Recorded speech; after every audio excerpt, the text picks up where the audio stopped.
Welcome to the BiggerPockets Money Podcast, show number 183, where we interview Rob Phelan from the Choose 5 Foundation and talk about financial literacy for kids. Hello, hello, hello. My name is Mindy Jensen, and with me as always is my doesn't have any kids to teach FI to yet co-host Scott Trench. That doesn't mean I can't learn the theory. I think it'll be really easy. I look forward to it. Yeah, Scott thinks that kids are just going to be a piece of cake. Scott and I are here to make financial independence less scary, less just for somebody else, to introduce you to every money story, because we truly believe that financial freedom is attainable for everyone, no matter when or where you're starting. Whether you want to retire early and travel the world, go on to make big-time investments in assets like real estate, start your own business, or teach finance to your young kids, we'll help you reach your financial goals and get money out of the way so that you can launch yourself towards those dreams.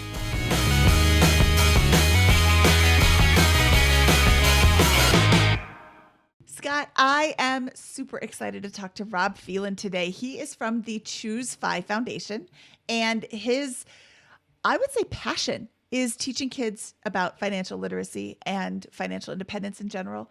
And you can tell that he's really passionate about it in the episode today. Yeah, I thought it was a great show. I learned a tremendous amount. Really respect his foundation that he's building with choosefifoundation.org. And I think you're going to learn a lot. And there's a ton of resources out there that maybe you were unaware of previously around teaching kids, your kids, other kids around financial literacy. I was certainly unaware of these resources, so I'm really glad he was able to share them with us today. Rob Phelan from the Choose 5 Foundation. Welcome to the BiggerPockets Money Podcast. I'm super excited to talk to you today. Hey guys, I am so excited to be here. Thank you so much for having me. Today we're going to talk about a subject that is near and dear to my heart, which is personal finance and financial literacy for kids. I have two kids. They're 14 and 10. I hope she doesn't hear this. She's going to get so mad. 14 and 11. And very important. My 14-year-old is going to start high school next year, and she is required to take a personal finance course starting with incoming freshmen. It is now a requirement in Colorado, and I'm super excited about that. And I've reached out to the instructor. I'm like, hey, this is my jam. Let's talk about it.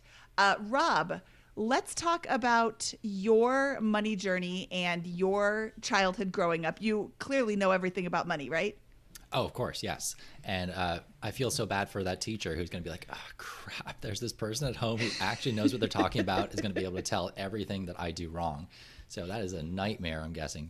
Mindy mentioned a previous recording that she had already reached out to that teacher to volunteer her help in whatever capacity. And I was like, oh, poor teacher. They have no idea. Yeah. But just to start off, I mean, that is a wonderful thing that there is states that are moving in that direction. And that is what we really want to see. Like states saying, this is something that's really important. Let's make this a requirement. And especially from 9th grade, like that is awesome. So what is the requirement? They just have to take a personal finance class sometime during high school, or is it every single year there's something built in? Is it part of another class? Do you know? 0.5 credits in 4 years. So, I mean, it's just baby steps starting off. But, and Tiffany, the Budgetnista, has a New Jersey law that requires, that's named after her. I don't have one yet. That it requires financial literacy in New Jersey as well. So that's really exciting. And hopefully the other 48 states can catch up. So if you're listening to this podcast and you've heard this, statement from Mindy that, this is spreading from Colorado, we want to call this the Jensen effect as, financial literacy spreads to other states. So we're going to try and make this thing happen. I like Rob a lot. So it sounds like Colorado is where Maryland currently is. There's like some minor requirements that is at least mentioned that kids have to get some exposure to personal finance education during their high school career. Unfortunately, it can look like a very different spectrum depending on each school, even each teacher, and how much they're going to include in it, because it's hard to monitor, like, have they gotten a half credit of personal finance education or what the standards for that will look like. But I really hope that it is a start, and it's a start towards a full credit of personal finance education. That would be amazing. I think that's the big goal for most of us working in this space of personal finance education for kids. Let's just get at least one standalone class that's required to graduate, so we can say you've got something under your belt that teaches you about money before you go out into the big world. But I totally missed your question. I was supposed to go back and talk about myself, and we got totally distracted. Yeah, tell us about tell us about your education, your experience with education and money. So in terms of formal education about money, pretty much nothing. I grew up learning from just watching my parents do what they did with money. I, to this day, still don't know whether it was a good thing or a bad thing. It's just like I saw how they handled it. I didn't really get much like conversations about money. I was actually listening to your episode with Aaron Lowry recently, and very much like if you asked about my parents' like money situation anyway, that's none of your business. Like it's not the business of the kid to know what's going on with the finances of the household. That's the mommy's and daddy's job, and you don't need to know about that. So that's what my financial education looked like growing up. There wasn't really much transparency about what was going on. I was encouraged to save, which is at least a great habit that my parents gave me. I became an expert at spending their money and saving all of my own, which is something I'm very proud of, and my parents still highlight to this day. Like, you are an expert at spending our money, but not your own. And they encouraged me to also venture out into a little bit of entrepreneurship as well. Like, if I wanted something, it wasn't a flat no. It was, okay, but you're going to have to pay for it yourself. So here are some ways that you can make money, whether it was different chores or different ideas.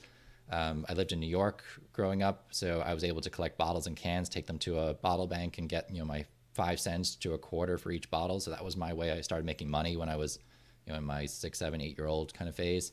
And that was at least great lessons. I think looking back now, I can be like, yes, that was positive money lessons that I got that helped set me on at least a path of thinking about saving and thinking about making more when I wanted to buy something. Awesome. Can you give us like a very high level overview of your journey with money? We usually would go 30, 40 minutes in this, but we'll try to condense that in just a 2-minute overview so we can spend most of the time talking about financial literacy for children. Sure. So grew up that way, like observing, doing different things. Had a couple of mini businesses as I went into my teens. So I had a piñata making company. I tutored a little bit on the side. I did a baking company in 10th grade as part of a entrepreneurship project in school. And those were all just kind of mini lessons that came along the way. No formal money education. Went to college, graduated as a phys ed and math teacher. There was no jobs in Ireland at the time, which is where I did my undergraduate degree. And so I ended up moving back to the US. I went to Boston and worked as a director of marketing and a full-time soccer coach, which I had absolutely no qualifications for except maybe as a soccer player. So I was a natural. You went to school in Ireland. That's good enough. Yeah, that's exactly what it was. You have an accent, you can coach soccer, and that's all you need. Did that for a little bit. Went to grad school for STEM education in New York, and at that point, I had met my future wife and decided I was going to move down to Maryland to be with her. And when I moved in with her, I realized that she just knew way more about money than I did. So her upbringing had a bit more formal financial education from her dad, particularly like, how you save, how you invest, which was a big one that I just had no clue about. And we realized in the beginning that there was this imbalance in our relationship, that she was making most of the financial decisions and it wasn't something that she embraced or wanted to do. She wanted more balance in our relationship because she felt like it was a lot of pressure to have to be like in charge of all the financial decisions for a household. And so that was the point where I started just like digging into it a little bit myself. I think the first book I read was The Automatic Millionaire by David Bach. And I was like, oh, this is doable. It's approachable. It's not like this big mystery that I need to solve. So I just started digging more, found Dave Ramsey, started listening to more podcasts.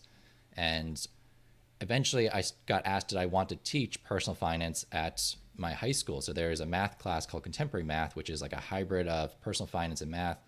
And the teacher who had it was vacating the spot. And I didn't know enough really to teach at that point, but I said, sure, why not? And I spent that summer like just diving into the curriculum, figuring out, okay, what do kids need to know about money?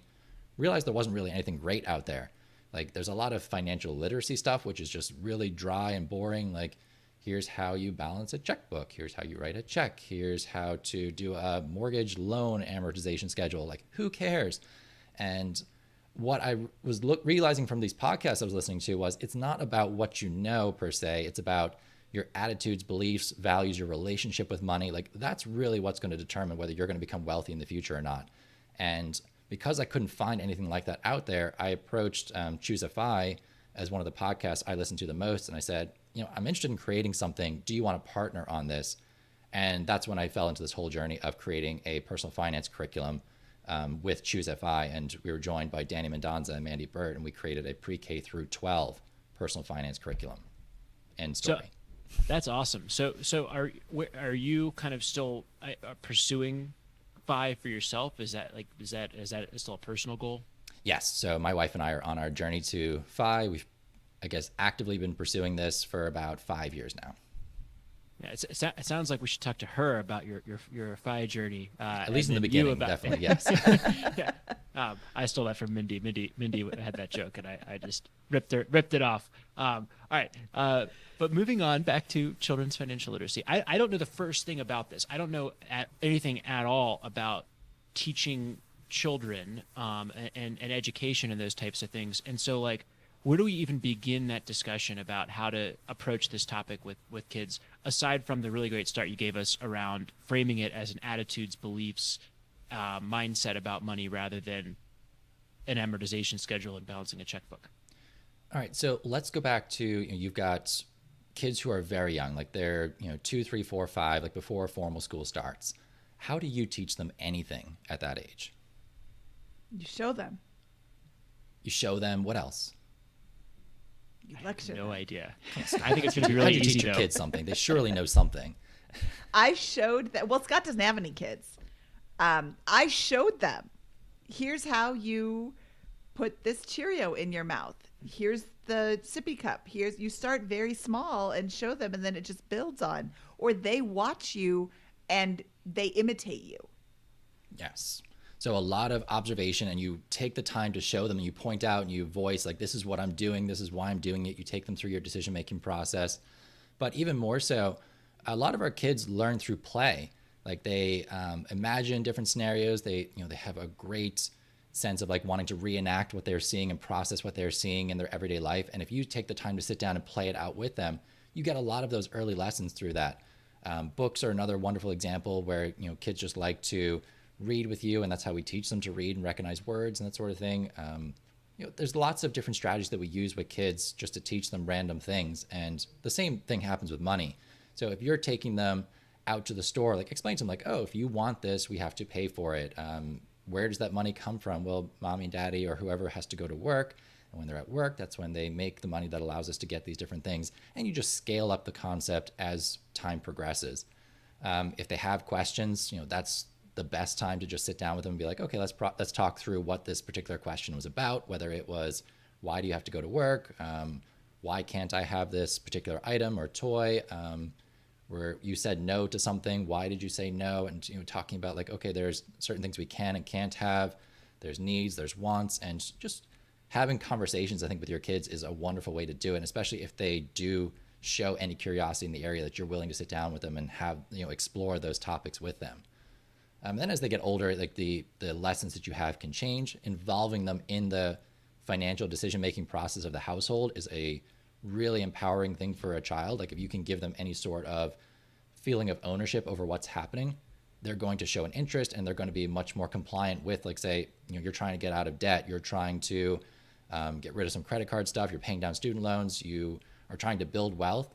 If you're involving your child in that decision-making process, like maybe not sharing the huge amount of stress or overwhelm that you're feeling, like we don't necessarily want to burden our children with that, but certainly saying like, okay, this month we are going to try and save $1,000, and these are the different ways we're going to try and do it. What do you think? What else do you think we could do to try and reach that goal? And let them come up with some ideas, like, oh, we could maybe spend less on cereal this month or something like that, or like there's something I can cut out. Like they have something that they can contribute to the situation. I think kids. What age is this appropriate for? So we start our curriculum at pre-K is when we start having formal, just like conversations and lessons about money. So through books, through different play activities. But this goes all the way up to high school, to college. I mean, we can have these lessons at any point in our adulthood, I feel anyway. I imagine, lacking any expertise, but I imagine there's a continuum where, pre-K is one level for second, or similarly in that same bucket, but a little bit more advanced and that kind of stuff. How do you bucket the curriculum? Or like, where are some of the milestones in terms of the real differences in education you can start giving your kids over as they age? So the nice thing is, if you are in a situation where you can commit to these lessons from a pre-K through 12, like you said, it just kind of builds up on itself, rather than the scenario Mindy was putting out where maybe the first experience anyone has with personal finance education is in like high school, where you have to try and go from beginning to end in one space. So thinking about like literacy as well, like there's levels where you learn to read. Like you start with smaller words, you start with bigger words, you go into sentences, and we progress that as we go. Same kind of idea with money. So in the beginning, we're talking about things like you just have to pay for something. You have to have patience, delayed gratification, but without using that word. So you want something, well, let's talk about how we could save for it. And then as the students get older, we start bringing in more strategies of, well, here's how you save, here's different types of accounts you can save in. Let's talk about now investing and getting your money to grow instead. So I would say like early elementary school, it's very just basic, broad concepts. You might not even be using money terms very much. It's more so story and play. But then as they go into elementary school, we start talking about things like meal planning. So thinking ahead, having a plan for what you're going to do with your time, with your money, with your food. And by the time they're getting to middle school, that's when we're really starting to introduce some of the more complex, in quotation mark, topics. So talking about like retirement, what are taxes, and then when you're hitting high school, we're saying, what does a kid need to know before they leave school that would allow them to be successful as an adult? And building all the way up to, here's how you get started investing. That's the key one, is like, can you get kids to have bank accounts? Can you get them to start building habits for saving and investing? And then making better buying decisions when things come around, like student loans or new cars or houses, that sort of thing. So I start my kid on this at 4 years old, and we start talking about money. How rich should they be by the time they graduate high school? Ooh, I don't know if I could put a number on that, but man, if you started at what age you said, 4 or 5? 4, yeah, 4 or 5. So I heard this wonderful concept like Bank of Dad, where you're encouraging your kid to save and you're just matching everything they save, and at some point you start investing it and you just keep showing them how it grows. Like they could have like $25,000-$30,000 by the time they're graduating high school, and if they just kept adding like $100 a month to that, I mean, they would be in their millions probably by what, mid-30s. So yeah, all right, just get started. I'm hoping that my kids can start a pet sitting business as the country kind of opens up in the next few months. Fingers crossed. Yes. I want them to start a pet sitting business, a legitimate pet sitting business. They will pay taxes. Pay taxes. What is it, like $12,000 that you have to make before you can pay taxes? But I want them to max out their Roth IRA. Yes. And that is a really boring thing to do. And my kids have been lectured about money since birth. So they're every once in a while, they're like, Mom, I don't care. Mom, I don't want to hear it. And I'm like, no, you have to. I started talking to them about the concept of a Roth IRA, and Daphne's like, she's the 11-year-old. She's like, ugh, Mom, this is so boring. I'm not even listening. Wow. Thanks for being so honest. But she's right. That's a hard one. Yeah. That is a hard one. Look at the amount of runway she has, Scott. If she starts contributing to her Roth IRA when she's 11, look at how much wealth she can accumulate before she even graduates high school if she maxes that out every year. And how much fun is it for an 11-year-old to spend time working and earning income and then putting it all in the Roth IRA? 0% fun. She will revolt. So the Bank of Mom and Dad will match her when she puts money into the Roth IRA. And even like saying that they're putting all of it in there, that's probably where some of the problem starts. Like if they're going to earn money, maybe keeping a portion of it for spending, like they can use that for whatever they want. And, I like the families who say, like, when our kids make money, either it's gifts or chores or their own business, that they have a spend, save, invest, and give allocation to what they do with their money. So 50% of it goes into investing, 10% goes to saving.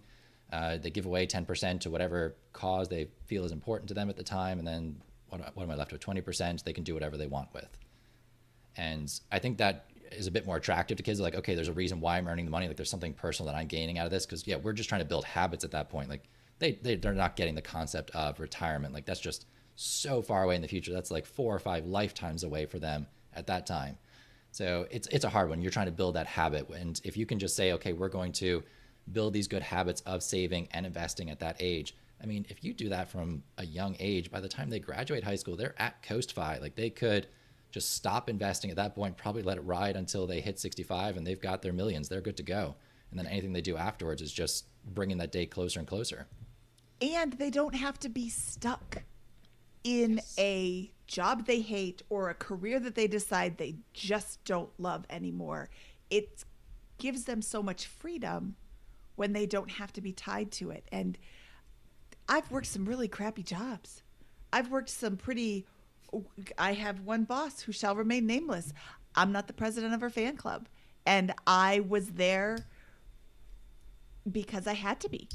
And giving your kids the freedom, setting these habits in place so that they can have this freedom. Coast Fi, I would like you to clarify, because there's all these different types of Fi that are running around out there. So I just want to make sure we're on the same page. But that seems like a really great, powerful gift that you can give a kid.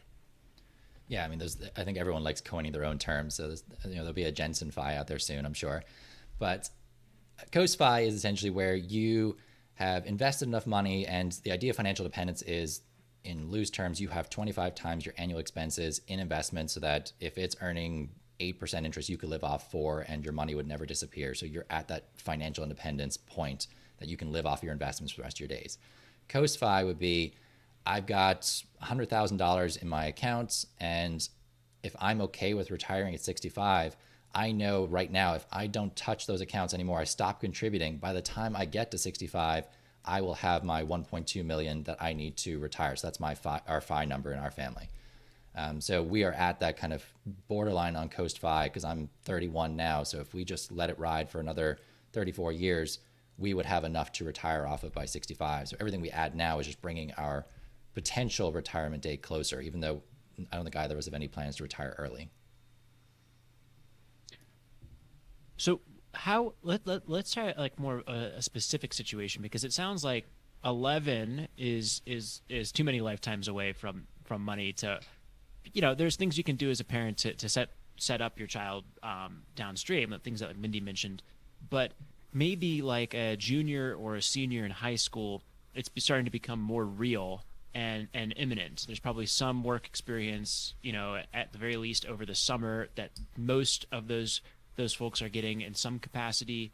And then the real world is not too far away, or at least college is not too far away. How do I reach or motivate a person in that situation effectively with content like this? And that's the brilliant question for educators all the time, is like, how do I motivate my students to want to take action? And we have some problems with adults in the same boat. Like, you have all this wonderful information. You're looking at them like, why aren't you doing this? And it's really a case of some kids will, some kids won't. Some kids are ready to receive that message. Some kids are not.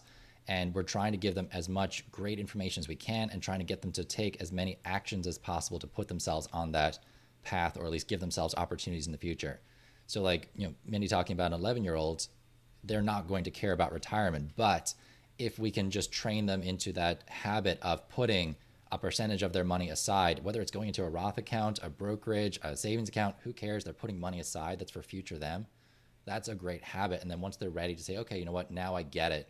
That light bulb has gone off and I'm ready to start investing. They have been doing this as a habit already, so they're in a much better financial position, or they're in the habit of putting money aside, so it's not a big switch to go from saving to investing and getting that train going. For my junior seniors, like I teach seniors this class every year. So fall and spring, I teach this personal finance class. And my goal is always that by the end, they have a checking account, a savings account, and they have at least set up a Roth IRA. So even if they don't put anything into it, I want the mechanics to be there so that when they do decide to get started, that it's there for them to do it. So we're taking away as many barriers to entry as possible, and I'm trying to make sure they know exactly how to get started when they do find that motivation. But yeah, a lot of times it's incentives for just getting started. Like if there's something that they really want to do, in my case, like I can offer incentives in terms of, I have a local bank sponsor this project we do in the curriculum called the Passport to Financial Independence. And it's 40 actions that if a high schooler took these 40 actions and put them in place, they would be on like a supercharged path to financial independence. So it's opening a checking account, opening a savings account, opening a a brokerage account, a Roth IRA, contributing to some of those, having conversations with retired folks about, what are some of your do's and don'ts for managing your money in the future. Like there's a whole bunch of these different tasks that they can do. And I got a local bank to sponsor it. And if they reach 5, they get a prize. If they reach 10, they get a different prize, 15, 20, all the way up to 40. And then if the entire class reaches 200 of these financial behavioral changes, they sponsor a pizza party for the class. So, I mean, totally unrelated to being a responsible saver for retirement. But if that's what it takes to get them to start making those financial habits and putting those things in place, I consider that a huge win. Could I get a copy of this 40-step list? Absolutely. Can we share that with our listeners? Yes. So that is in the Choosify curriculum, which is absolutely free for anybody to use, by the way. Parents, if you want to do this with your kids, it's for you. Teachers, if you want to do this with your students, it's for you. Homeschool cohorts, you can use this. So yeah, it's at choosifyfoundation.org, and just go into like the pre-K-12 stuff and start exploring. It's right. One of the first things you'll find is our passport to financial independence. I'm going to send this to my daughter's teacher, and sorry, Mr. Benson. She's already getting stuff. What percentage of your seniors would you say buy in to this concept of FI? If I have an average class of 30, I probably get 5 or 6 who will really start, like their eyes spark up when they see like the compound interest calculators, that, this idea of not having to work for the rest of their lives is really exciting. Mostly because they've been working already for a couple of years and they're like, you know what, the work sucks. I don't like this. So they get that a little bit already. There's another bunch then who at the end, when we do our surveys, they'll be like, this was really interesting. I learned a lot. I can tell from the measures that we take that they haven't put a lot of the steps in place yet. But they also are telling me, like, I've got very short-term savings goals, such as paying for college, so I'm not ready to start investing yet. I'm like, okay, cool. You recognize that there is at least a big expense coming your way and you're saving for that. That's fine. And I always encourage them to come back to me afterwards if they have questions, or they're ready to get started at a later point, or they have access to the materials, that sort of thing. And then there's always going to be probably less than half who it seems like they're not listening to anything. But then I've had students come back to me a couple years later and be like, oh yeah, like I started a Roth IRA and I knew about that from class. I was like, oh, I literally thought you were sleeping the entire time. So that's wonderful. It was osmosis. It was going in. Do you I think that the stakes are so high there, because if you can get somebody to buy in during class and immediately go out and optimize their college experience and then their first couple of years in the workforce for this, I mean, that's how you get $500,000 in net worth by the time you're 22, 23, 24, potentially, if you throw in a house hack, or you set up the Roth and you save and you work through college and that kind of stuff. And it's just a completely unfair head start in life compared to everybody else. You could just have total power over everything you're going to do with your career and those types of things. And so I just think like the work you're doing is great, and the stakes couldn't be higher in some ways around it, because it's just human potential that's going to be realized by some of those students. Have you gone on to see any outcomes like that in your time? So I'm still at that stage where I've been teaching this for 4 years now. So 5 years ago, I started, our own journey, and then 4 years I started teaching it. So the kids who graduated that first year are just starting to come out of college now. But I've had students reach out to me.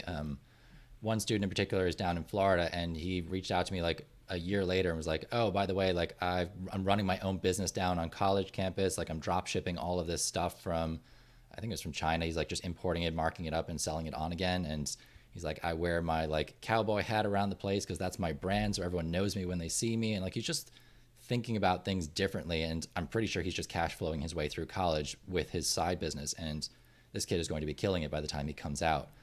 I've had some students, they'll come to me and they're like, oh, my grandfather does real estate investing and I'm really interested in that. So like when I get to that section, they're interested. And they may have no interest whatsoever in the stocks, the budgeting, the saving, but real estate investing for some reason is something they're really interested in. So giving them the tools to say, okay, well, if you want to start investing at like 19 years old, here are the things you're going to have to put in place to be able to do that. Like we're going to have to talk about getting that credit score started and moving up as fast as possible. Here's what house hacking looks like. Here's, we have mortgage loan officers come in and they'll talk to them like, okay, you're at this age. This is what you're going to need to do to get a loan from us at that age to buy a house. or here's how you would cash flow it, or here's how you would hack your way to owning property. And I think kids light up at that stuff. I'm like, I don't have any interest in real estate investing right now, but they do. And it's so important to foster that interest. Yeah, I know. I'm sorry. I'm on BiggerPockets saying that. So That's okay. So is there, and I don't know anything about this. I've gone in and taught a few personal finance classes at the local high school here in Denver. In the first, few years, most of the kids were asleep, and I was very nervous and ineffective. In the last couple of years, it seems like there's a little bit more engagement with that. But they seem to engage with the idea of the house hack, and the duplex, investment and those types of things. Have you taught that concept about using real estate at all, or is that kind of beyond the scope of your program? Oh no, absolutely. I have different guests come in and do Zoom classes basically with the students, or if they're local and they can come in, they do that. And yes, some will talk about real estate investing, like just buying rental properties and using that as a wealth generating tool or an investment tool. But we've had some people come in as well and talk about house hacking, and particularly for college, like, if you could buy a property in a college town, you move in there, you bring in 5 or 6 of your buddies, they cover the entire mortgage plus some, so you're cash flow positive on it. You finish 5 years, and at that point you can either sell it on and buy something else in the new place you're going to live, or just keep it there and let it keep cash flowing for you. Like, they light up at that stuff because they're like, oh, I need to live somewhere. Why not have other people pay me to live there instead of me paying rent or something for myself? So yeah, it's a very easy concept, I think, to grasp onto. And it's just making sure that they are putting the things in place that would allow them to buy a property like that at a young age. Because that's the hardest part, is that if they go into it with no credit score, no down payment, nothing like that, it just becomes a harder move to make at that young age. And no landlord to, yell at you if you're, hosting a responsible social event with your friends as well. So another advantage for the college house hack. Yeah, I mean, you unfortunately take on that position of being the responsible landlord. Like, if it's your house hack and you're inviting your buddies in there, then, you have to think about, okay, do I trust these people to not have socially responsible parties at my house and just trash it? And some of them will look at it that way. And I find that's always a fun conversation too, when we talk about having roommates and the idea of picking your buddies versus like actually evaluating potential roommates for like, are they going to be productive members of the household? Are they going to be an absolute pain in the butt for like getting rent from or contributing to the chores of the house? Are they going to be like party animals who are going to be wrecking the place? And it's kind of like picking teams or doing group projects in school. It's like, your buddies don't always make the best team members, and it goes the exact same way when you talk about living with someone. You mentioned earlier that you felt that the students who had worked and kind of understood how work is work, especially your first couple of jobs in high school, with that they're the ones who seem to engage the most in your class. Is that am I remembering that correctly? Yeah, either they work for someone else or they've started their own business. But yeah, the ones who have worked and they have income and they recognize that their minimum wage income doesn't necessarily go as far as they think. Even $15,000 a year sounds like a lot, but it's not really that much in the grand scheme of things. They're the ones who are kind of like, okay, yeah, I'm seeing this scenario play out. Like, it's not like a lot of times their parents are giving them more financial responsibility, either intentionally or by circumstance. So I have some students who are working almost full-time hours because they are supporting their family at the same time. So they see very firsthand, like, okay, this is what paycheck to paycheck feels like. I don't like it. Let's change that. Do you think, Rich Dad, Poor Dad, there's a parable in there where they talk about how the rich dad basically had the kids working this terrible job for pennies an hour or whatever with that. And that was how they learned the lesson of like, oh, yep, I would rather be good with money than bad with money. Is that do you, as part of your program, do you ever think about how to expose kids healthily to that reality early on to get them motivated for it? Or is that cruel and unusual? I don't know what's appropriate with this kind of stuff, but it seems like that's a powerful lesson, to have that job that's kind of bad, and not get the economic reward that you're hoping for. Well, the school frowns on me using the students as unpaid labor for different things, so I can't do that. But there are some wonderful simulations. But the foundation out there. can do that, right? The Well, Well, I think that it's super powerful just for the kids that have been working there. When you're in high school, you probably don't have an awesome paying job. Yeah, there's the kid that there's always that one kid who's got like, when I was in high school, one of the kids I went to high school with was a bouncer at a bar. And I don't know how he was able to do that legally. And maybe he wasn't, but he was a big dude and he was making a lot of money. So, of course, this lesson would kind of fall on deaf ears. He's 17. He's working at a bar. I bet he was drinking. I'm not going to name him by name, Chris, but I bet he was drinking underage. And why would he not want to do that? He's got the whole world. But when your first job is working at Dairy Queen and you're like, wow, I paid how much to FICA? Who is FICA? Why did they take half of my paycheck? Because I'm making $3.35 an hour and I thought I was going to have a big paycheck and now I have like $25 and that was really hard. I would have been much more receptive to this information than probably Chris would have because I was working the hard job, and it's not that hard at Dairy Queen, but it's still like you're on your feet and you're working. And now I get to sit in a chair and type and talk about real estate. And I love my job and it's not so difficult anymore. So I think the kids that have the experience are really going to be more receptive to it, especially if they've got the crappy experience. I don't know if that was a good example because I mean they got ice cream and you're just sitting in a chair in front of a computer. Like I don't know if that was a good one. You worked the 7 to 9 shift at Dairy Queen. I got one. My first job was at Pier 1 Imports. Really? And there was That's nothing. fancy, Yeah, man. I went around and I applied to. It was 2008 or 2007, right in the middle of the recession, and so I had to go to 20 places, just driving around the shopping center, applying for every single job. In high school, just had my first car, and I get the job, and I unpack the boxes from the truck, I stock the shelves, I load the couch onto the car at 8:00 at night on Saturday. I unwrap this enormous frog ornament that goes into someone's garden that's 3 feet tall and like made of stone. That's ridiculously heavy. We sold 6 of them in the summer that I worked there somehow. Not scarred at all by this. I made like, I don't know, $8 an hour or whatever, like very close to minimum wage. And I had no interest whatsoever in making use of the employee discount at the time that was awarded. Thank goodness, to folks. right? And I just remember like that was like nothing wrong with it. They didn't treat me poorly. There was nothing wrong. The break room was like super depressing at the place, and I was like, this is not the kind of job that I want to do. And I think that was a powerful.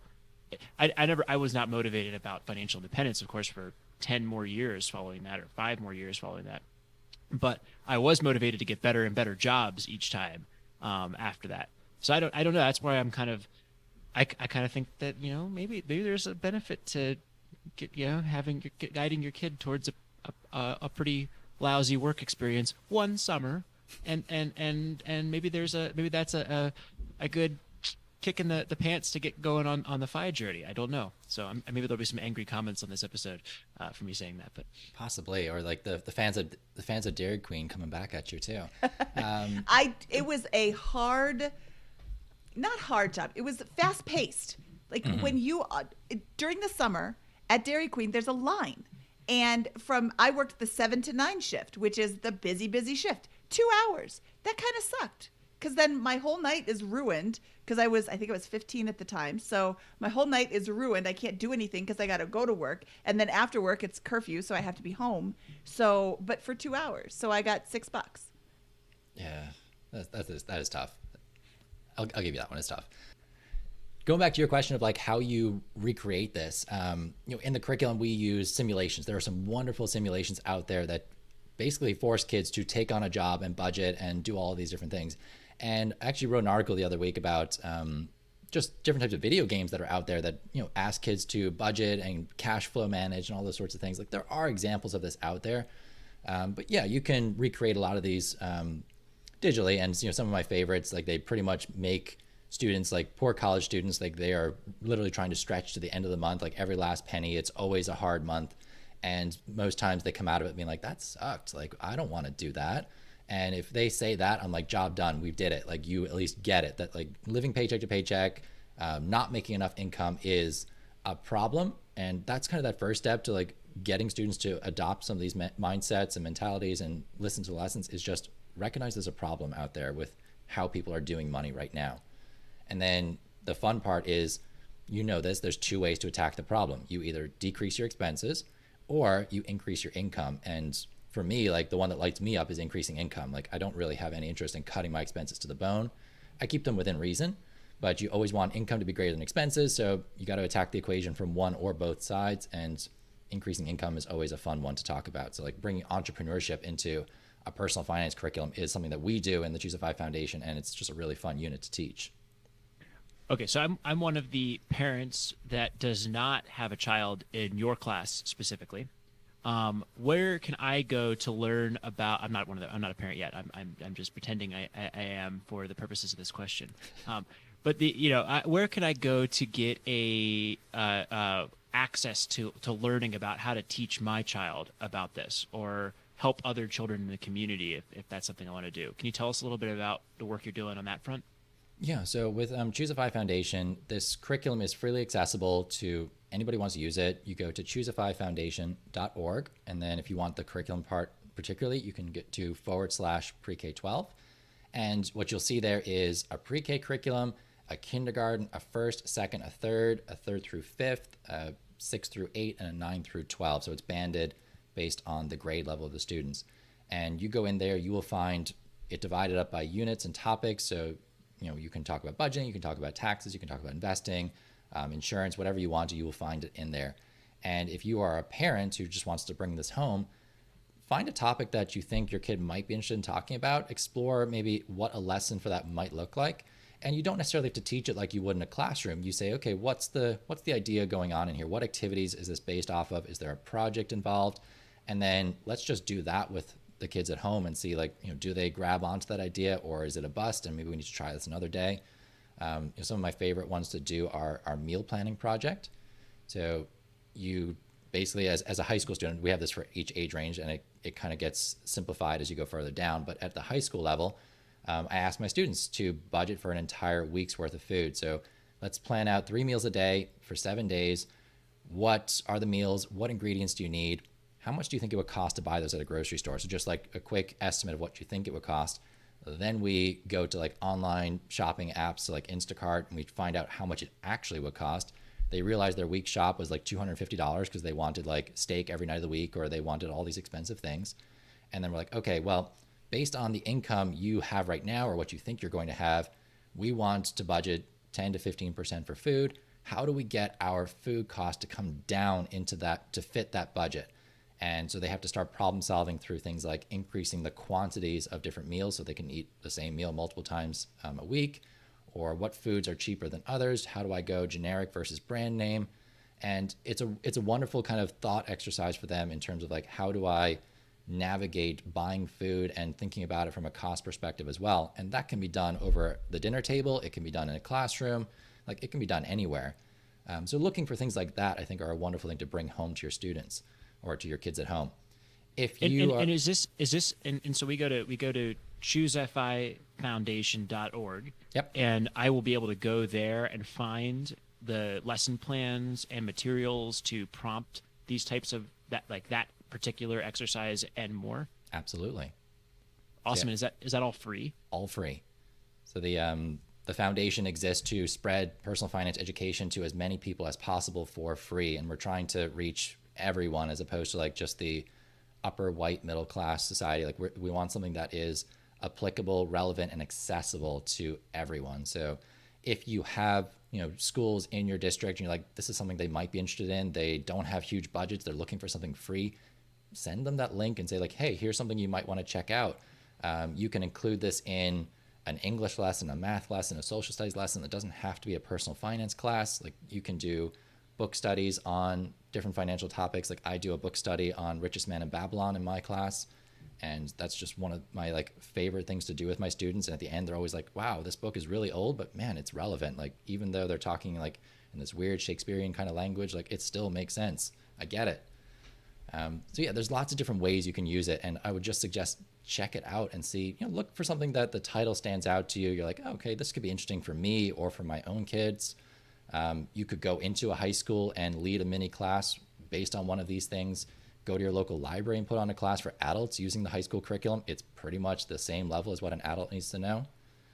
Yeah, there's lots of potential for it. And if you're like, And I you don't have want to materials all the way from pre-K to grade 12. Is that right? yes.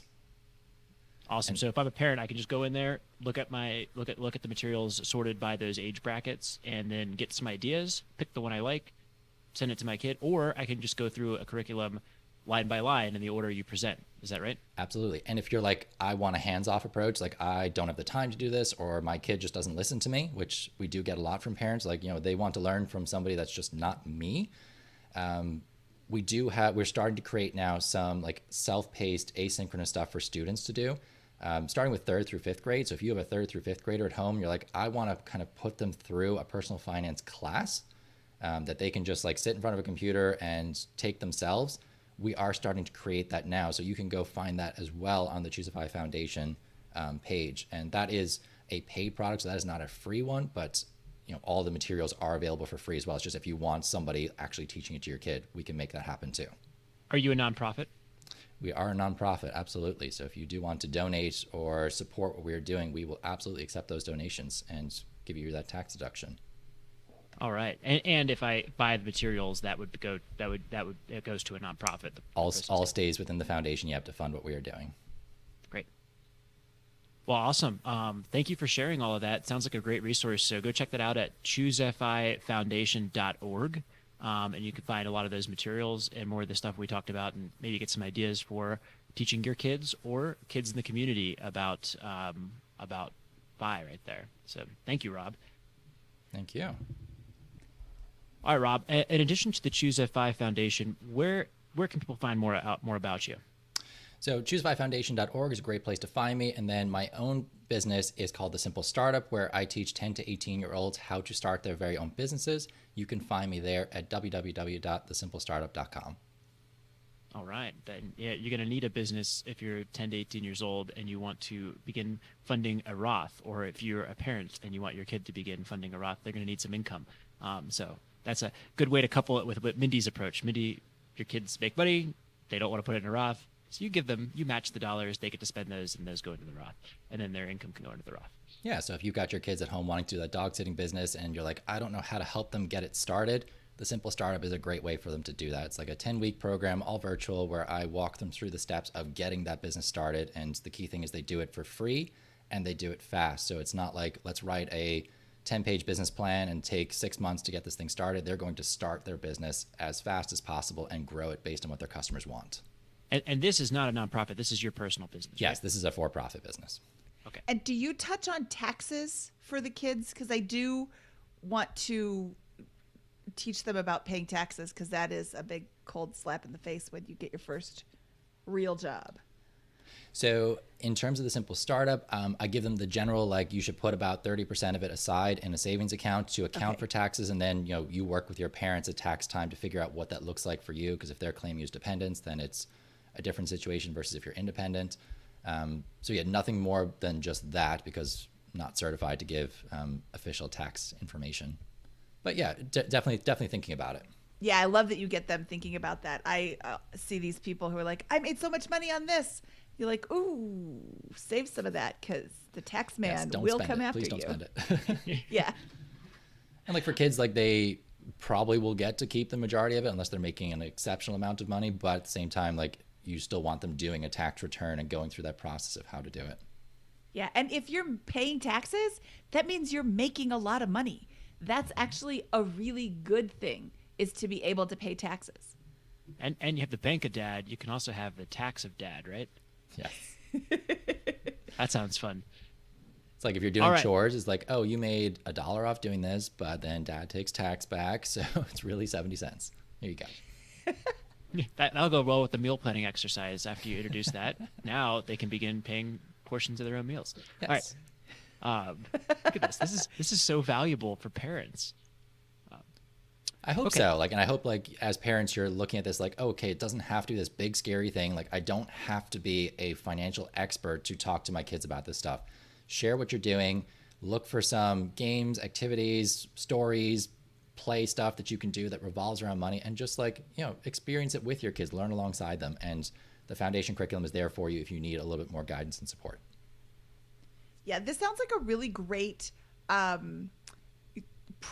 sister program with the Doug Nordman and Carol Pittner book, Secrets of a Money Savvy Family. Yes, they had a wonderful book, great advice for raising, kids. And in talking to Doug, I think, it fits perfectly with what they feel about how you raise your kids. Like, you have those conversations, you do that bank of dad or mom idea. You give them responsibility for small amounts of money and increase the amount of decision-making power they have with their money as time goes on. Yeah, I love it. Rob, thank you so much for taking time out of your busy day of being a teacher and running an entrepreneurial startup and running the Choose 5 Foundation education program to talk to us about this, because I do think this is really, really, really important for all kids to know. I am going to go blast Mr. Benson. He's going to be like, curse you, Rob. I had my whole thing planned out, but this one's better. No worries. Send him my email and I'll take all those questions and abuse as well. Awesome. Thank you guys so much for having me. I really appreciate the chance to talk to you and your audience. Yeah, thank you so much, Rob. We'll talk to you soon. Bye. Okay, that was Rob Phelan. Scott, what'd you think of the episode today? Really enjoyed it. Learned a lot. A topic that I don't really know much about, but was fascinated by, and love his passion, energy, commitment, dedication, organization with respect to attacking the problem of financial literacy for kids. I'm super excited to go check it out. Like I said before, my daughter's taking a class this fall, and I am really, really excited to share it with her teacher. I hope he is as equally excited to get it from me. Yeah, my understanding is that teachers are really enthusiastic for advice from parents on how to teach their classes. So look forward to seeing how that turns out, Mindy, for you. It's hard for me to be like, oh, this is my whole life. I'm super excited about this. I don't want to overwhelm you, but I've got so many resources. Please tap me. So I have to temper my excitement, but I'm definitely going to share this with my daughter's teacher. So, Scott, we didn't do the traditional Famous Four with our guest today, but we do have a joke courtesy of our producer, Eric's children, Cora and Patrick. Cora and Patrick say, where does Frosty keep his money? Frosty the Snowman. In the snowbank. Ah, that's excellent. You got some smart kids, Eric. Special thanks to our whole podcast team, including Eric, Dave, Kevin, Jamil. Jamil. We show up, Mindy and I, and we record, and magic happens, and you guys get a fully finished, fully edited podcast recording. You don't hear all of our gaffes, the occasional naughty word when we screw up, those types of things. They do a fantastic job, and we're really appreciative of them. So thank you guys. Big shout out to our podcast team, everybody, and thanks for all you do. Yes, they definitely are the ones who are bringing you the fabulousness every week. Okay, we would like to say thank you for joining us today. We always love talking to you. If your children have a joke that would be on Scott's mental level, please feel free to email it to us, Mindy at BiggerPockets.com or Scott at BiggerPockets.com. Scott, should we get out of here? Let's do it. From episode 183 of the Bigger Pockets Money Podcast, he is Scott Trench, and I am Mindy Jensen saying, if we don't see you around, we'll see you square.